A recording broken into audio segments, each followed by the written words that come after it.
s'est très peu intéressé à la mère d'Aragon, alors qu'on sait depuis longtemps l'histoire de sa naissance, fils de Marguerite Toucas-Massillon, qui le met au monde quand elle a 24 ans, et de Louis Andrieux, un préfet de police, père de famille, de 33 ans, son aîné.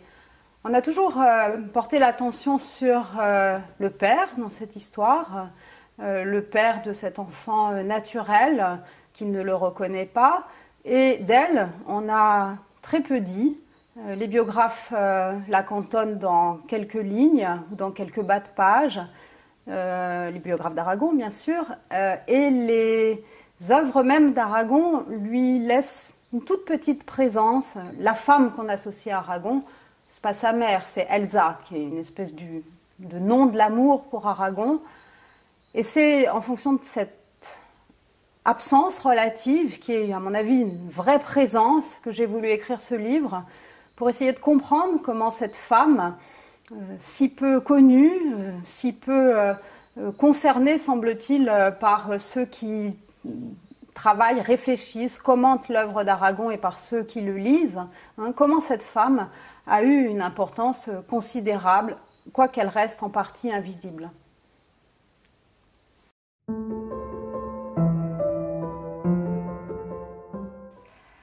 Marguerite Toucas-Massillon était une femme née dans la bourgeoisie de la région de Toulon, du village de Toucas. Et c'est dans cette région qu'elle a rencontré Andrieux, Louis Andrieux, avec qui elle a eu cet enfant lorsqu'elle avait 24 ans, qui s'appellera donc Louis Aragon.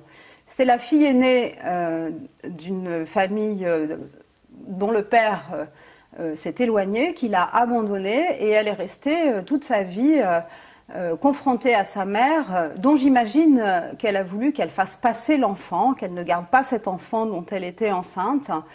Malgré tout, l'enfant est né et Marguerite l'a élevé avec sa mère, passant pour la grande sœur de celui-ci, sa mère, Claire Toucas, passant pour la mère adoptive de l'enfant. Elle est restée proche, du moins c'est ainsi que je l'ai imaginé, d'Andrieux jusqu'à la mort de celui-ci. Elle ne s'est jamais remariée. On peut tout à fait imaginer que c'est une histoire d'amour, une passion qui a duré pendant toutes ces années, bien qu'il soit marié, bien qu'il ait 33 ans de plus qu'elle, bien qu'il ait par ailleurs 3 fils de l'âge donc de Marguerite. Elle l'a vécu seule avec sa mère, d'abord dans une pension de famille qu'elle avait achetée, avenue Carnot, dans les beaux quartiers de Paris, puis ensuite à Neuilly, toujours dans les beaux quartiers, où elle vivait avec sa mère, puis avec ses sœurs avant que celles-ci ne se marient à leur tour, puis enfin seule, lorsqu'Andrieux est mort et que son fils était un homme devenu écrivain, engagé dans la vie politique. À ce moment-là, elle s'est mise à traduire des livres de l'anglais, des romans policiers, sans doute pour gagner sa vie. Et j'ai découvert qu'elle avait écrit non pas 1 ou 2 petits romans d'amour, comme on ne sait plus à le dire, mais un très grand nombre de romans, publiés dans des suppléments de magazines féminins, en particulier dans les Dimanches de la Femme, des romans d'amour, des romans sentimentaux, des romans d'aventure qui lui permettaient probablement de réparer le sort qui avait été le sien, de raconter des histoires qui devaient plaire aux lectrices, mais qui aussi, et c'est ainsi que je l'ai imaginé, lui plaisaient à elle, qui les écrivait, qui les publiait, et qui affirmait ainsi son indépendance, alors même que son fils était en train de devenir le grand écrivain que l'on sait.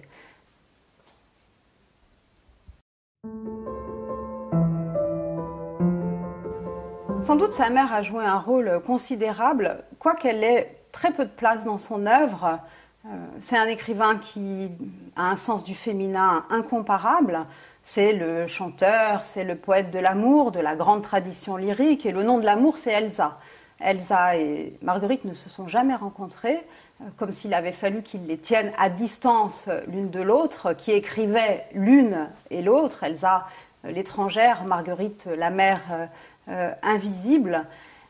L'influence, elle est à chercher, je crois, non pas dans cette relative absence dans son œuvre, mais dans la façon dont s'est noué le secret de la naissance, le secret auquel il a sans doute cru, jusqu'à ce qu'il lui soit révélé. C'est ici qu'est l'influence la plus considérable, dans cette dimension de l'amour, parce que c'était aussi une femme amoureuse, et dans cette capacité qu'elle a eue à lui raconter des histoires, à lui faire comprendre qu'il faut croire les histoires qu'on vous raconte, parce qu'elles donnent une identité, que cette identité, c'est pas la vérité, c'est le mentir vrai, c'est la force qu'on a d'inventer et de croire ce que l'on invente. C'était une très grande lectrice de romans. C'était non seulement une romancière, mais on ne peut pas être une romancière si on n'a pas été une lectrice de romans. Je crois qu'elle croyait au roman comme ce qui vous permet de conquérir petit à petit une identité, une liberté.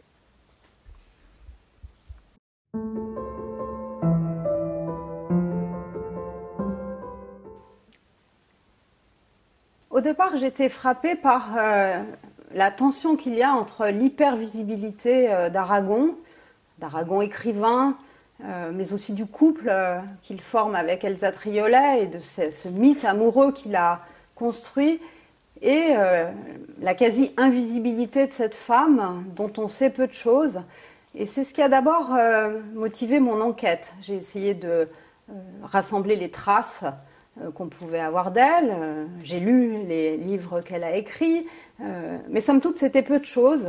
Il y avait surtout des vides, des blancs, et dans ces vides et dans ces blancs, j'ai logé mon imagination pour essayer de comprendre ce qu'aucun document finalement ne pouvait renseigner, comment elle vivait.